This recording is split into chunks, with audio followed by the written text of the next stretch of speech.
नमस्कार, मी हर्षाली हितगुजे आपल्या खास कार्यक्रमात आपल्या सर्वांचं स्वागत। या कार्यक्रमात आपण विविध आजार त्यावरील उपचार याबद्दल चर्चा करत असतो आणि यावर तज्ञांचं मार्गदर्शन देखील घेत असतो। आणि आजचा आपला जो विषय आहे तो म्हणजे अगदी कॉमन आहे, तो म्हणजे गुडघेदुखी आणि विना ऑपरेशन आयुर्वेद उपचार। आणि यावर चर्चा आणि मार्गदर्शन करण्यासाठी आपल्या स्टुडिओमध्ये आलेले आहेत वैद्य सचिन भागवत गोडसे। डॉक्टर, स्वागत आहे तुमचं। नमस्कार। वैद्य सचिन भागवत गोडसे हे गेली 15 वर्ष कुर्डुवाडी येथे संपूर्ण आयुर्वेद प्रॅक्टिस करतात। ते श्री विश्वार्पण आयुर्वेदिक चिकित्सालय याचे संचालक म्हणून कार्यरत आहेत। आजपर्यंत वैद्य सचिन गोडसे यांनी हजारो रुग्णांची गुडघेदुखीसारख्या अत्यंत त्रासदायक आणि वेदनादायक विकारांची यशस्वी चिकित्सा करून हजारो ऑपरेशन्स टाळलेले आहेत। औषध याशिवाय दररोज नवनवीन औषध पद्धतीत संशोधन करून त्याचा रुग्णांना फायदा करून देणं चालूच असतं। आणि शिवाय गुडघेदुखी या विकाराशिवाय सर्व व्याधी असे मणक्याचे विकार असेल, संधिवात, आमवात, तसेच किडनी विकार, स्त्री पुरुष वंध्यत्व, स्थौल्य, थायरॉइड, पोटाचे सर्व विकार यांसारख्या आजारांवरही यशस्वी चिकित्सा करतात। कुर्डुवाडी व्यतिरिक्त डॉक्टर मुंबई, ठाणे, दौंड आणि पुणे, दादर या ठिकाणी देखील आपली वैद्यकीय सेवा पुरवतात। चला तर विषयाला सुरुवात करूयात। तर सर, अर्थात माझा पहिला प्रश्न, गुडघ्याची रचना नेमकी कशी असते आणि त्याचं कार्य काय असतं, सुरुवातीला आपण याविषयी बोलूया। बरोबर। सुरुवातीला गुडघ्याची प्राकृत रचना आपण पाहूया। म्हणजे काय होईल की विकृती कशी आहे ते समजायला आपल्याला मदत होते। माणसाचं जे उठणं असेल, बसणं असेल, चालणं असेल, फिरणं असेल किंवा कोणताही खेळ खेळणं असेल, तर हे कशावरती होत असतं, तर त्याच्या पाठीमागं जे असतं ते आपला गुडघा, म्हणजे ह्याला वेट बेरिंग जॉईंट असं म्हणलं जातं। कारण जो ताट उभा राहू शकतो तो मणक्यावरती आणि गुडघ्यावरती वेट बेरिंग जॉईंटमुळं। तर ह्याच्यामध्ये साधारण आधुनिक मतानुसार जर आपण पाहायला गेलो तर त्यामध्ये 3 ते 4 हाडं आणि 5वी छोटीशी वाटी असं म्हणलं जातं। तर हे काय असतं, वरती जे आहे ते फिमर, खाली आहे ते एक टिबिया आणि फिबुला, आणि त्याच्यावरती आहे छोटंसं पटेला म्हणजे गुडघ्याची वाटी ज्याला म्हणलं जातं। अशी 4 हाडं आहेत। त्याच्यानंतर त्यामध्ये लिगामेंट किती असतात, तर 5 लिगामेंट असतात। म्हणजे अँटेरियर क्रुशिएट लिगामेंट, पोस्टेरियर म्हणजे ACL, PCL, त्यानंतर 2 लॅटरल असतात, कोलॅटरल टिबियल आणि कोलॅटरल फिबियल, आणि त्याच्याबरोबर एक असतं पटेलर लिगामेंट, आणि त्याच्यानंतर असतात 2 मिनिस्कस, एक लॅटरल साईडला असते आणि एक मिडल साईडला असते। ह्या मिनिस्कस काय करत असतात, तर 2 हाडाच्या मधली ही गादी म्हणली जाते त्याला, किंवा हिला कुर्च्या असं म्हणलं जातं बोलीभाषेमध्ये, किंवा कार्टिलेज असं म्हणलं जातं, की ज्या 2 हाडाच्या मधले जे घर्षण आहे ते होऊ देत नाही अशा पद्धतीचं। त्याचबरोबर त्या पाठीमागं शिरा असतात, म्हणजे स्नायू असतात, मसल असतात, हॅमस्ट्रिंग मसल असतात, त्यानंतर रेक्टस फेमोरिस, मिडियल लॅटरल, अशा पद्धतीच्या आधुनिक पद्धतीने ह्यामध्ये रचना असते। आणि म्हणजे एक विचित्र रचना असं म्हणलं तरी चालेल ह्या गुडघ्याची असते। त्याचबरोबर हे झालं आता वरून पाहिल्यानंतर किंवा दिसतंय ते आपण पाहतो। ह्याच्या पाठीमागे ज्यावेळी आयुर्वेद विचार करतं त्यावेळी आयुर्वेद कसा विचार करतं ह्या गुडघ्याचा, तर त्या 2 हाडं किंवा 2 अस्थी एकत्र येणं, म्हणजे फक्त सांधा नाही, तर त्या 2 हाडासोबत 2 शिरा, 2 कंडरा, स्नायू, हे सर्व एकत्र येत असतं। ह्याच्याबरोबर ज्यावेळी आमच्याकडे पेशंट येतो त्यावेळी तो गुडघेदुखीचा असतो, तर त्या गुडघेदुखीसाठी आल्यानंतर तो फक्त दुखतोय एवढं सांगतो, किंवा कटकट आवाज येतोय एवढं सांगत असतो, सुजलाय, ठणकतोय, आग होते, आकडायला लांबवायला त्रास होते असं सांगत असतो। पण ज्यावेळी तो गुडघा आम्ही पाहतो त्यावेळी कुठल्या दृष्टिकोनातून पाहतो, ह्याच्यासाठी आयुर्वेद त्याच्या पाठीमागचा जो विचार करतो तो प्राकृत विचार तो सांगणं मला इथं गरजेचं वाटतं। तर सर्वात महत्त्वाचं म्हणजे त्या ठिकाणी दोष कोणता आहे, धातू कोणता आहे, मल कोणता आहे, हे जर कळलं तर त्यानंतर त्यातली विकृती कळते। प्राकृत कळलं तर विकृती कळते, विकृत कळली तर चिकित्सा होते, चिकित्सा झाली तर आपण ऑपरेशन पण टाळू शकतो। त्यामध्ये दोष कुठला असतो, वाताचा। सर्वात महत्त्वाचं म्हणजे त्या ठिकाणी जो दोष आहे तो पहिला वात, म्हणजे कुठला वायू, त्यामध्ये वातामधला व्यानवायू। व्यानवायूची जर प्राकृत गती असेल किंवा अनुलोम गती असेल तर मग मात्र त्या ठिकाणी उठणं, बसणं, चालणं किंवा आखडणं, लांबवणं हे व्यवस्थित होत असतं। त्याबरोबर पित्त, आपण जे लेप लावतो, त्यानंतर तेल लावतो, मालिश करतो, किंवा जाणूबस्तीसारखी जी औषधं त्या ठिकाणी आपण ठेवतो, तर त्याचं जे ॲब्सॉर्प्शन केलं जातं तिथल्या त्या भ्राजक पित्तानं होत असतं। आणि सर्वात महत्त्वाचं जे बोलीभाषेमध्ये वंगण म्हणलं जातं, पाणी म्हणलं जातं, किंवा त्यातलं तेल म्हणलं जातं, तर हे म्हणजे त्या ठिकाणी असलेलं श्लेषक कफ, की ज्याला सायनोल फ्लुइड असं म्हणलं जातं। तर हे वाताची, पित्ताची आणि कफाची ही त्याच्या पाठीमागची आपण हे विचारात घेत असतो। त्याचबरोबर त्या ठिकाणी काय असतं, शिरा असतात, त्यानंतर कंडरा असतात, म्हणजे पाय आखडण्यासाठी आणि लांबवण्यासाठी। मेद धातू आहे ना, त्याच्या ज्या जर खरपाक झालं तर कंडरा होतात आणि मृदुपाक झालं तर शिरा होत असतात। त्यामुळे मेदाचं व्यवस्थित पचन करून आणि त्यापासून त्याचं व्यवस्थित पोषण जर केलं तर आपण शिरा आणि कंडरा म्हणजे आखडणं, लांबवणं ह्या गोष्टी त्या सांध्यातल्या व्यवस्थित करू शकत असतो। आणि सर्वात शेवटी की ह्या हाडाचं पोषण कुठून होतं, कारण आपल्याला काय माहीत असतं आजपर्यंत की हाडं दुखतात कधी, कॅल्शियम कमी झाल्यानंतर। कॅल्शियम जर गोळ्या दिल्या तर बऱ्याचदा आपण पाहतोय की मी दूध खातो, तूप खातो, त्यानंतर बऱ्याच कॅल्शियमच्या गोळ्या खाल्ल्या तरी सुद्धा साध्या माझ्या कटकट आवाजच येतो। काय येतो, कारण त्यामध्ये फक्त कमी नाही आहे, म्हणजे कॅल्शियम कमी नाही तर इतरही गोष्टीचा विचार केला जातो. तर आयुर्वेद कसं हे करतं, हे कॅल्शियम कसं भरून काढलं जातं त्या ह्याच्यामधलं सांध्यामधलं किंवा झीज कशी भरून काढली जाते, तर तो एक बेसिक सिद्धांत आहे. तो पहिल्यांदा सुरुवातीला सांगायला मला आवडेल. तो म्हणजे हाडाची उत्पत्ती आयुर्वेदानुसार मोठ्या आतड्याच्या सुरुवातीला म्हणजे ज्या ठिकाणी उंडूक किंवा सिकम जो पार्ट म्हणला जातो मोठ्या आतड्याचा सुरुवातीचा पार्ट हा, त्या ठिकाणी जे पचन झाल्यानंतर किट्ट आणि मल भाग किट्ट आणि चांगला म्हणजे प्राकृत भाग हा दोन भागाचं वेगळं वेगळं होत असतं. म्हणजे जो चांगला भाग आहे तो शरीरामध्ये शोषला जातो आणि जो किट्ट किंवा मल भाग आहे तो पुढे टाकला जातो. ह्या ठिकाणी काय असतं पुरीश धराकला, त्याचबरोबर त्या ठिकाणी असते अस्थिधरा धराकला. पुरीश धराकला जर प्राकृत असेल म्हणजे त्या ठिकाणी प्राकृत वाताचं कटू विभागाचा जर वात त्या ठिकाणी होत असेल तर मग मात्र पुरीश धराकला व्यवस्थित राहते. पुरीश धरा व्यवस्थित कला जर असेल तर त्या ठिकाणी अस्थिधराकला व्यवस्थित होते. मग मात्र त्या ठिकाणी जे आपण दिलेलं खाल्लेलं जे आहार असेल किंवा दिलेलं जे कॅल्शियम असेल तर ते त्या ठिकाणी शोषलं जातं. म्हणजे आयुर्वेदाची उत्पत्ती ही मोठ्या आतड्यामध्ये अस्थिधातूची उत्पत्ती ही मोठ्या आतड्यामध्ये सांगितलेली आहे. त्यामुळं आपण जे बस्तीसारखे औषध देतो आणि झीज भरून काढण्यासाठी जे औषध दिले जाते ते त्या बस्तीतून दिले जातात आणि मग मात्र त्या हाडाचं पोषण होणं किंवा झीज भरून निघणं किंवा शिरा भरून निघणं किंवा ज्या खुर्च्या फाटलेल्या असतील त्या भरून निघणं किंवा जे लिगामेंट टिअर झालेलं असेल ते भरून काढणं ह्या ठिकाणाहून आपल्याला हे सहज शक्य होत असतं. म्हणजे एवढा सांगोपांग विचार मला वाटतं खचितच इतर कुठल्या शास्त्रामध्ये केला असेल. ज्यावेळी फक्त गुडघेदुखीसाठी पेशंट येतो त्यावेळी मात्र आयुर्वेद वैद्याच्या डोक्यामध्ये ह्या सर्व गोष्टीचा विचार हा असतो.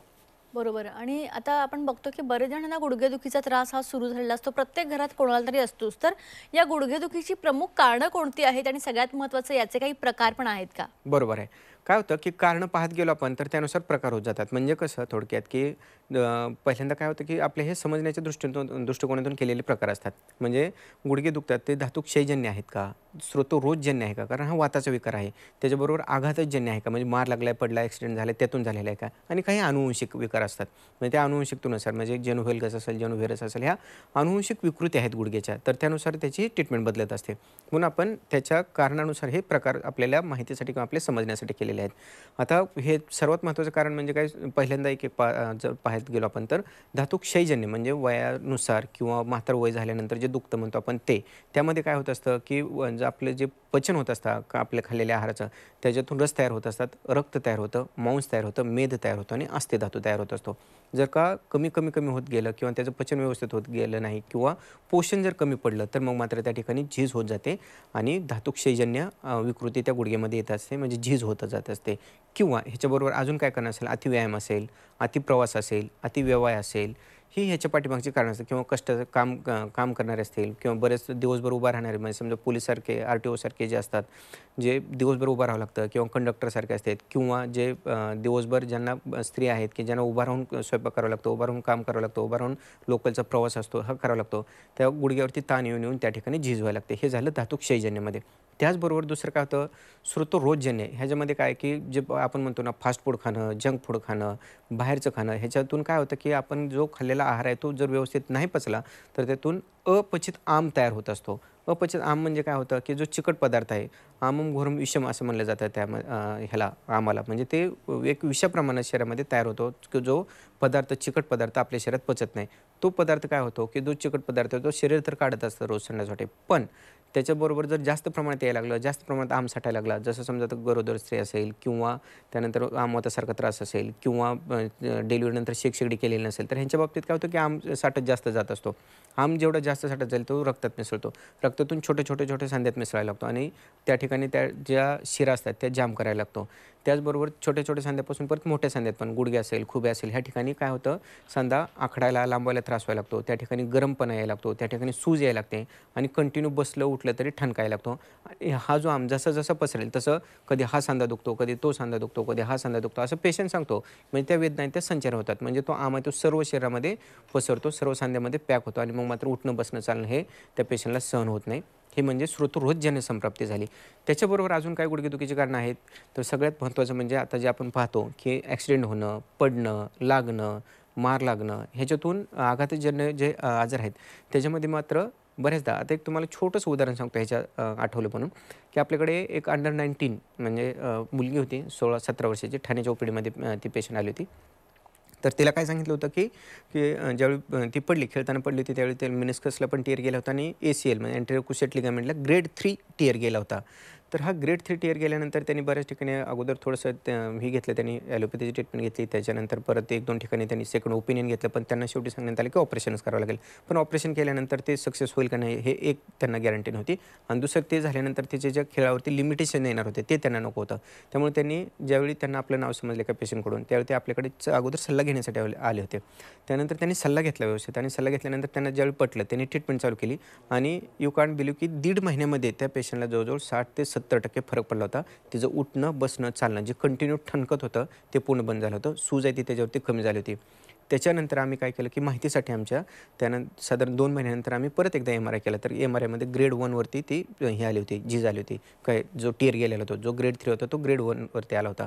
आणि त्याच्यानंतर साधारण 3 महिन्यानंतर ज्यावेळी त्या पेशंटला आम्ही हे केलं, परत ट्रीटमेंट जी केली होती त्यामध्ये 21-21 दिवसाच्या बस्ती केलेल्या होत्या. पण साधारण 3 महिन्यामध्येच त्या पेशंटला जो रिझल्ट आला होता तो म्हणजे पूर्णतः ती पेशंट व्यवस्थित उठणं, बसणं, चालणं आणि साधारण 5व्या ते 6व्या महिन्यामध्ये ती मुलगी आहे ती त्याच्या खेळासाठी ग्राउंडवरती गेली होती. म्हणजे तिच्या लिमिटेशन तर गेल्याच गेल्या. तिचं खेळणं तर झालंच झालं. तिचे ज्या काही मनात शंका होत्या की इथून पुढे आपलं करिअर खराब होईल वगैरे वगैरे, तर हे तर क्लिअर झालंच झालं. पण तिचं जे भविष्य आहे ते मात्र आयुर्वेदातून आपण तिचं उज्ज्वल करू शकलो. देशासाठी एक नवीन आपण खेळाडू ते देऊ शकलो. अशा पद्धतीनं म्हणजे ह्या स्टेजपर्यंत सुद्धा जाऊन आपण ही ट्रीटमेंट करू शकत असतो. आणि त्यामुळे ज्या आता जे हे असतात म्हणजे लिगामेंट टियर असेल, खेळाडू असतील किंवा प्लेयर असतील, बरेच आपल्याकडे प्लेयर येतात. क्रिकेटचे काही मध्ये एक प्लेयर आला होता. तर त्याचंही अशाच पद्धतीचं हे होतं. पण त्यांना काय असतं की एकदा ऑपरेशन झाल्यानंतर जे येणारे लिमिटेशन आहे ते आयुर्वेदातून आपण टाळू शकतो. आणि दुसरं त्यांची जी ट्रीटमेंट आहे, कारण जर म्हाताऱ्या वयामध्ये त्यांची झीज भरून येत असेल, लिगामेंट टियर आहे तो क्लिअर होत असेल, तर ह्या वयामध्ये तर नक्की होऊ शकतं. म्हणून त्यांना मला सांगायला आवडेल की इथून पुढे किमान ह्या लिगामेंट टियरचं असेल किंवा मिनिस्कसचं असेल, जर टियर गेलेला असेल तर एकदा तरी किमान आपण सेकंड ओपिनियन म्हणून जवळच्या तज्ज्ञ आयुर्वेद वैद्याचा सल्ला हा जरूर घ्यायला पाहिजे. मग मात्र त्यांचं आयुष्य, त्यांचं करिअर, त्यांचं फ्युचर हे सगळं सिक्युअर होऊ शकतं आयुर्वेदाच्या माध्यमातून. हे आजपर्यंतच्या आपल्या अनुभवानुसार मी सांगू शकतो. आणि सगळ्यात शेवटचा असतो तो म्हणजे अनुवंशिक. आता ह्याच्यामध्ये काय केलं जातं की आहे ती ट्रीटमेंट म्हणजे आहे तो जो त्रास आहे तो किती प्रमाणात करता येईल, किती प्रमाणात रिपेअर करता येईल आणि त्याच्यात जो काही त्रास होणार असेल, त्याचे जे काही वेदना असतील ते आपण तर कमी करत असतो. पण त्यांचं उठणं, बसणं, चालणं, कारण एकदा जर का ऑपरेशन केलं की एका झाल्यानंतर दुसऱ्याचं, दुसऱ्या झाल्यानंतर तिसऱ्याचं, अशा पद्धतीने जे केले जातं, ही जी सिक्वेन्स आहे ती आपण ती कुठंतरी तोडू शकतो आणि त्यांचं जे आयुष्य आहे ते सुखकर करू शकत असतो. अशा पद्धतीचं चिकित्सेनुसार आणि त्यांच्या कारणानुसार आपण हे प्रकार करत असतो. ओके. आणि मुळात आपल्याला गुडघेदुखीचा त्रास आहे, हे कसं म्हणजे त्याची लक्षणं काय असतात आणि सगळ्यात महत्त्वाचं त्यानुसार चिकित्सेमध्ये काही बदल होतो का? हो. बऱ्याचदा बदल होतो. कारण काय पेशंट सांगतो की गुडघा दुखतं. मग आम्ही विचारताना कसं विचारतो की पुढच्या बाजूनं दुखतं का? पुढच्या बाजूने जर दुखत असेल तर समजा ऑस्टिओआर्थरायटिस म्हणलं जातं. म्हणजे झीज जास्त झालेली आहे. समजा आतल्या बाजूला जर दुखते म्हणत असेल तर स्नायूची असते किंवा त्या ठिकाणी सायटिकासारखा त्रास असू शकतो किंवा जो आपलं त्रिकास्ती म्हणतात किंवा माकड हाडं म्हणतात त्यामध्ये त्रास असू शकतो. त्यानंतर बाहेरच्या बाजूला जर असेल तर कधी-कधी मूत्रमार्गाचा त्रास असू शकतो. त्यानंतर पाठीमागच्या बाजूला असेल तर पूर्ण मानेच्या मणक्यापासून ते कमरेच्या मणक्यापर्यंतचा त्रास असू शकतो. सायटिकासारखा त्रास असू शकतो. अशा पद्धतीने म्हणजे साईडला दुखते, पुढच्या बाजूला दुखते, मागच्या बाजूला दुखते, सूज आहे ते आतल्या बाजूने आहे, थायरॉईडचा त्या ठिकाणी संबंध असू शकतो. अशा पद्धतीने त्यांची ही जी आहेत लक्षणं असतात त्याच्यानुसार त्याची ट्रीटमेंट होत असते. हे एक.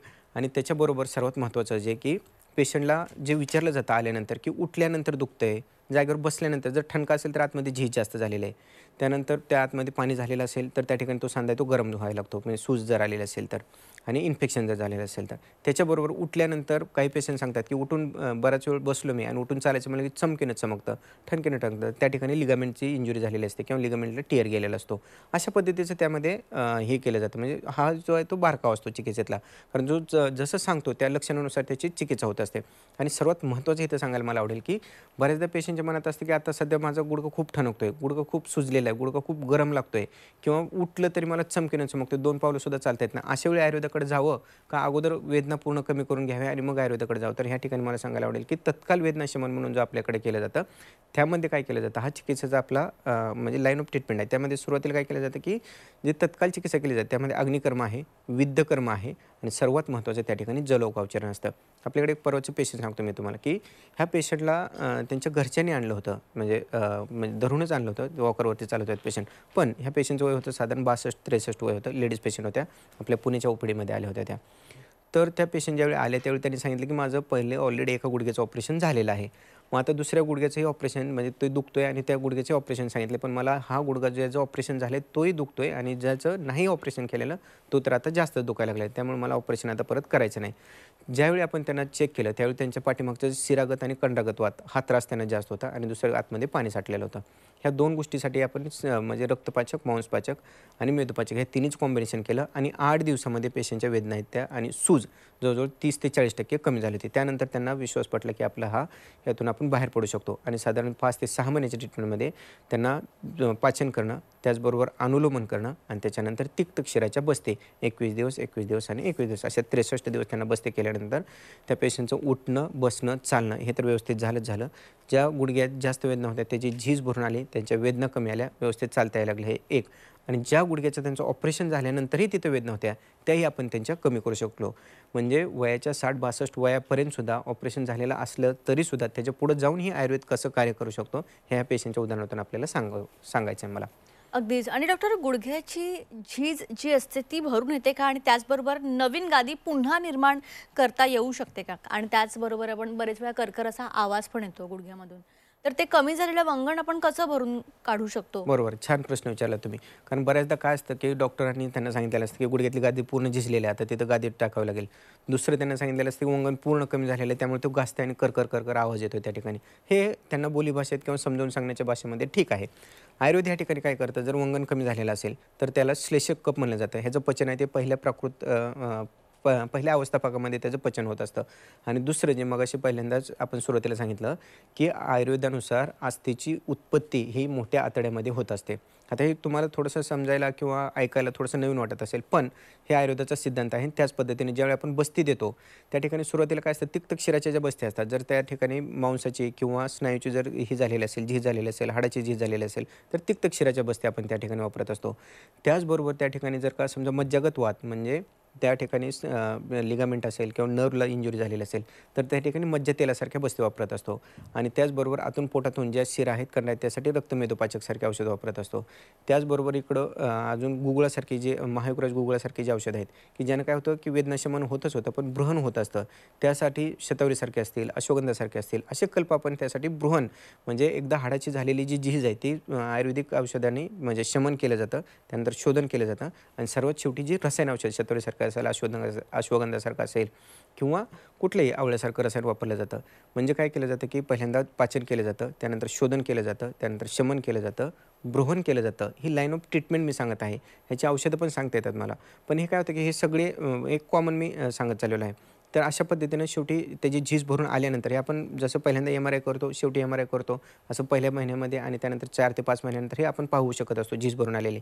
दुसरं त्या पेशंटलाही काय कळत असतं की आपल्याला आता उठण्यापासून किती त्रास झाला कमी झाला आहे, त्यानंतर चालताना आता किती त्रास कमी होतो, त्यानंतर उठून बसायचं म्हणलं, चालायचं म्हणलं की किंवा पाय आखडायचं, लांबवायचं म्हणलं की किती त्रास कमी झाला. हे त्यांना एक गोष्टी कळत चाललेल्या असतात. आपला चालतानाचा स्टॅमिना किती वाढलेला आहे तेही कळत असतं. आणि सर्वात शेवटी अपुनर्भव चिकित्सा म्हणलं जातं. अपुनर्भव चिकित्सा म्हणजे काय की एकदा झालेली झीज ही परत भरून येऊ नये, परत होऊ नये किंवा वारंवार त्यांना परत त्रास होऊ नये. कारण बऱ्याचदा ह्या लोकांचं काय असतं की औषध गोळ्या खाल्ल्या की बरं वाटतं, औषध गोळ्या बंद झाल्या की परत अजून त्रास होतो. तर त्यासाठी रसायन चिकित्सा ही आपण आपल्या औषधामध्ये शेवटी ॲड केलेली आहे की जेणेकरून हा आजार परत उद्भवू नये किंवा झीज परत होऊ नये.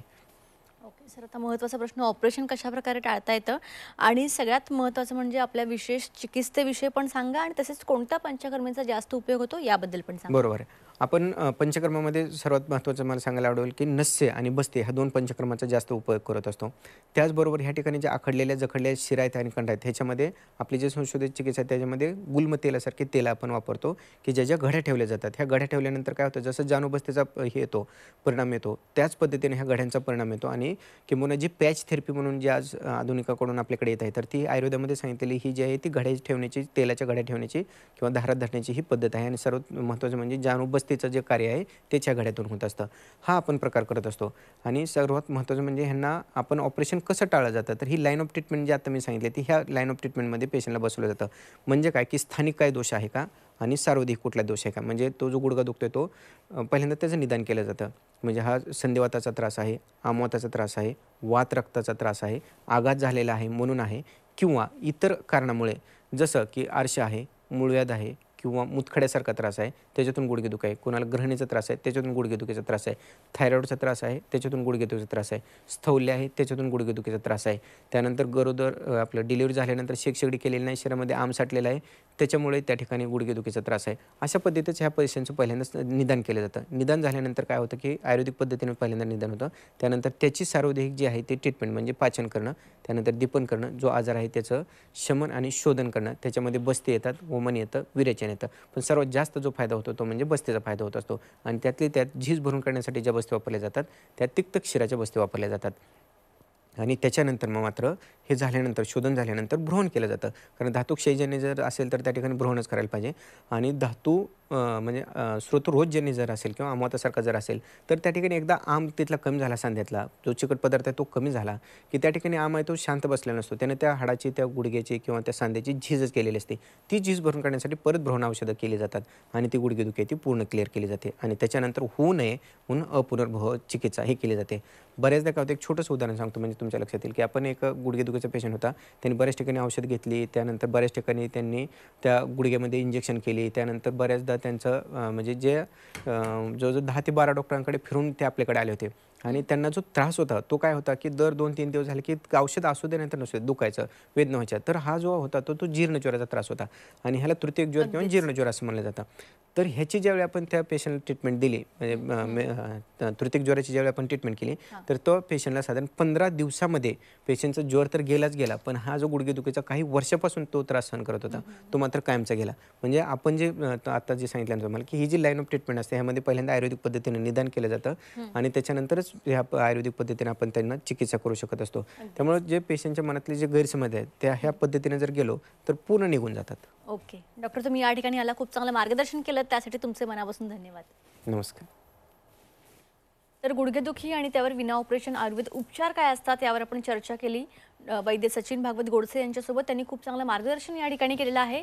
गुडघ्याची समस्या ही खूप कॉमन आहे, पण बरेच वेळा काही कारणास्तव आपल्याला ऑपरेशनचा सल्ला मिळतो. पण तुम्हाला ज्याप्रमाणे डॉक्टरांनी सांगितलं की विना ऑपरेशन सुद्धा तुम्हाला उपचार मिळतील आणि या त्रासापासून मुक्ती मिळेल, तर तुम्ही नक्की या ठिकाणी संपर्क करा. तुम्हाला स्क्रीनवर जे नंबर दिसत आहेत त्याद्वारे तुम्ही यांना कॉन्टॅक्ट करू शकता.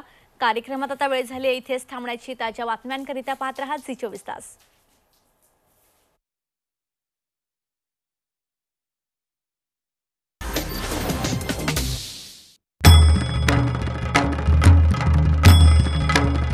भंडाऱ्याची उधळण म्हणजे